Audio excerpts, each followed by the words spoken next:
แมวอยากเล่นฟรีไฟร์สไตล์โดมี่กดเข้าเพจโตกดที่คำค้นหาแล้วพิมพ์คำว่า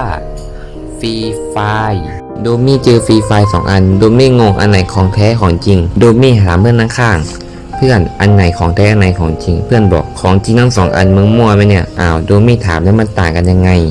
เพื่อนบอกฟรีไฟร์ธรรมดาจะเล่นลื่นและภาพไม่ค่อยสวยเท่าฟรีไฟร์แม็กแต่ฟรีไฟร์แม็กจะภาพสวยและสมจริงกว่าและจะทำให้เครื่องร้อนถ้าคิดว่าเครื่องแรงก็ควรเล่นฟรีไฟร์แม็กจะได้ภาพสวยแต่ถ้าคิดว่าเครื่องไม่แรงก็ควรเล่นฟรีไฟร์ธรรมดาได้ลื่นๆเครื่องไม่ร้อนมากมีเลยโหลดฟรีไฟร์แม็กเพราะว่าอยากได้เล่นภาพสวยๆมีเข้ามาในเกมภาพไม่เห็นสวยเลยตัวดำเหมือนนิโก้เลยแต่โดมี่ลืมไปว่าโดมี่ลืมโหลดทรัพยากรแล้วถ้าจะให้โดมี่มากดโหลดทีชุดต้องนานมากกันแน่โดมี่เลยตัดสินใจ